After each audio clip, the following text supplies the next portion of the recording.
Hey everybody, it's Jason Blaha here, and it's time for another reloading chat, and I'm going to resize some brass, and let's talk about something that's happened this week.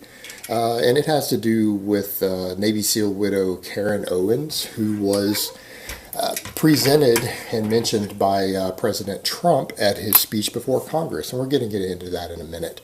But you know, the speech itself was a big success.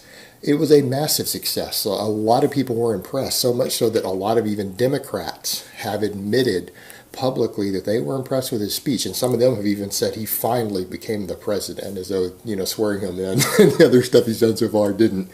But, you know, it went so far as when CBS did a poll. I read a poll yesterday on CBS. Now, CBS, it was an anti-Trump, leftist, biased media outlet, but even their poll showed a 76% approval rating of this speech. In fact, even some other groups have shown that the approval rating was over 50% even among registered Democrats. People who voted for Hillary, a lot of them, when interviewed, admitted, you know, they approved of what he said in this speech. It was a good speech. And it was an impressive speech. It was a good speech, and I think it does solidify Trump's idea, his image of America, and what he wants to try to do as a president. I think he presented a lot of that, of where he's coming from, decently well. I thought it was a good speech.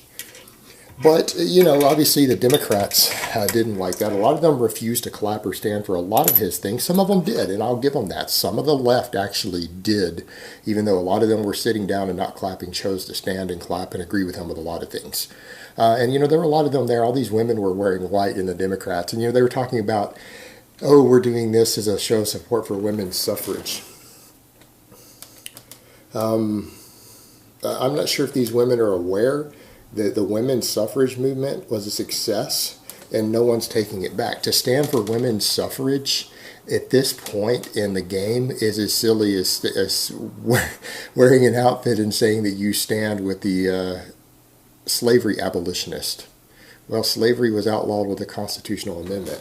Women's suffrage is already covered with a constitutional right now. It is a guaranteed right that was written long before most of us were even born. All right, it's already the law of the land. There is no standing by women's suffrage. It's a done deal. It's done. No one's ever going to take it back. It's not even talked about being taken back. The only way women's suffrage is being revoked is if Muslims or someone take over this country and we go under Sharia law.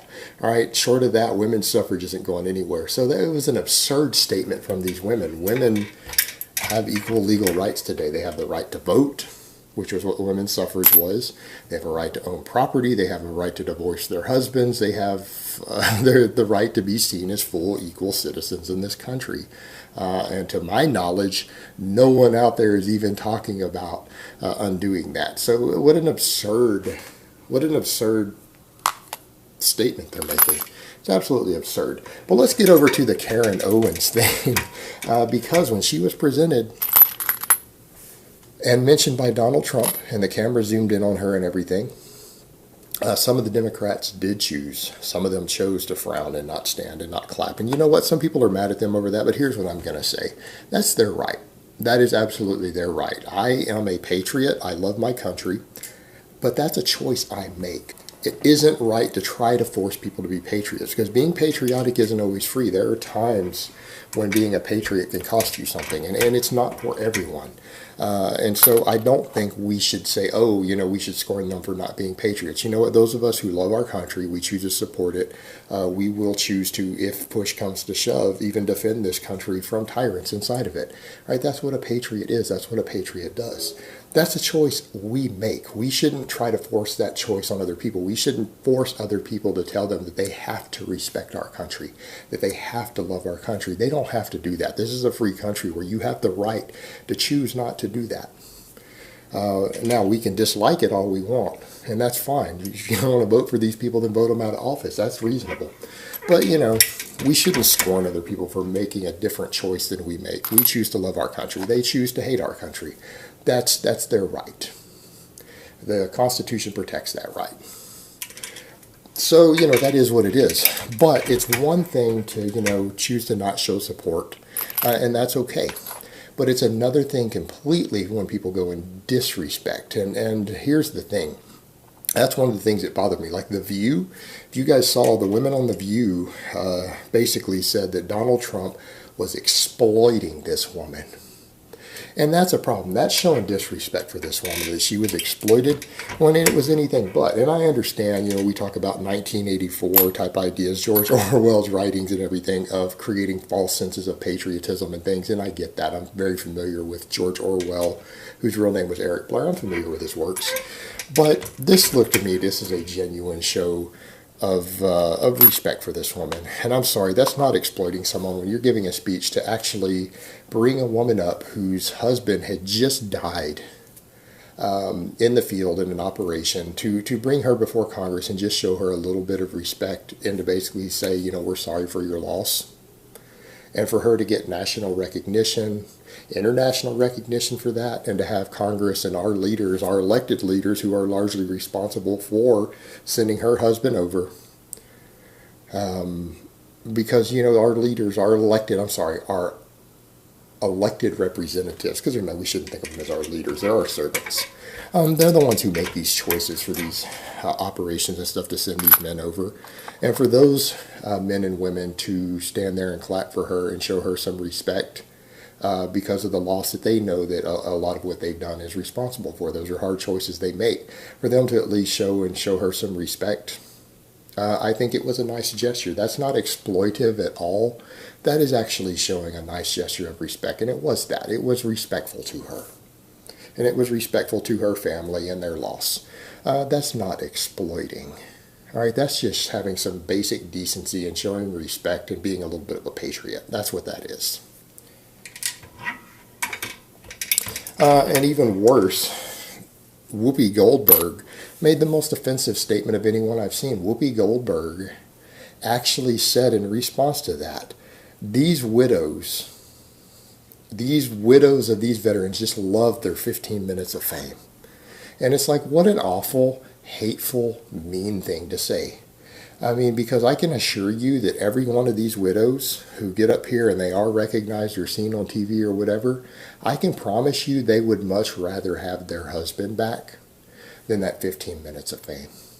All right, and that level of disrespect, that's what I have a problem with. It's fine to not be a patriot, but to have that level of just blatant disrespect shows that Whoopi Goldberg hates this country. That is someone who actually hates our country and hates America. That's someone who really needs to leave. And you know what? She promised she was going to leave. So not only is she disrespectful and hates our country, Whoopi Goldberg was one of the people who promised to leave this country if Trump was elected, that she was going to move to Canada. Whoopi, why the hell are you still here? You said you were going to leave when Trump was elected. And I'm just going to give you a pro tip, probably not a good idea when we've just had a big right-wing resurgence. Right-wing is taking over everything. A lot of patriots are in power now. A lot of people feel that they can openly express their patriotism again now. Probably not a good idea to completely disrespect the widows of veterans and to show hatred towards them. As a public figure, it probably was not a smart move for you.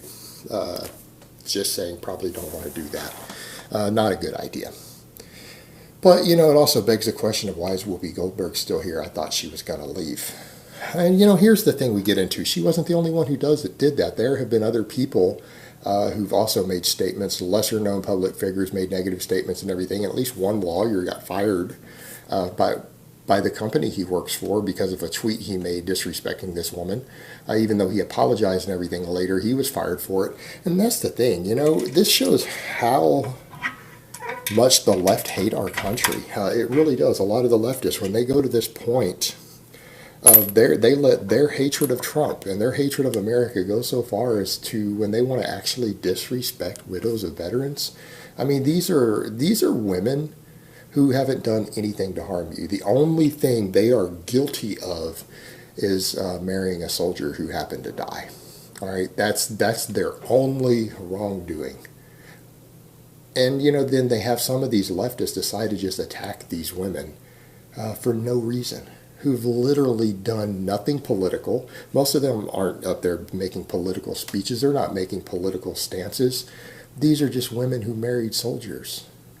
And if you don't believe that we need soldiers, I'm sorry, even the leftists and the Democrats understand that a country has to have a standing military. They understand that every country has a standing military, even communist countries that the left love.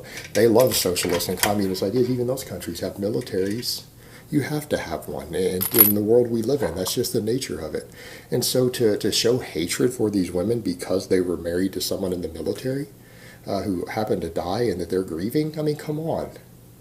I mean, how much do you have to hate our country and our ideals to actually lash out at these women because they got on camera and because they were shown a little bit of support during their mourning? I mean, wow. I mean, what do you expect these women to do? To turn down a TV appearance during their mourning? What that's been done to show their husband a little bit of respect who they're mourning for? I mean, come on. These women haven't done anything wrong in any way. And even to, to be mourning on television and to see them, to know that they're going to be seen on TV mourning or crying or whatever it is that they're going through over their loss actually takes a little bit of bravery. And to attack them is just absurd. It's completely disrespectful. And people who do that should be scorned for that. I mean, come on, guys. All right, guys, but that's really all I have to say on that today. I hope it's been informative, and I will talk to you guys next time.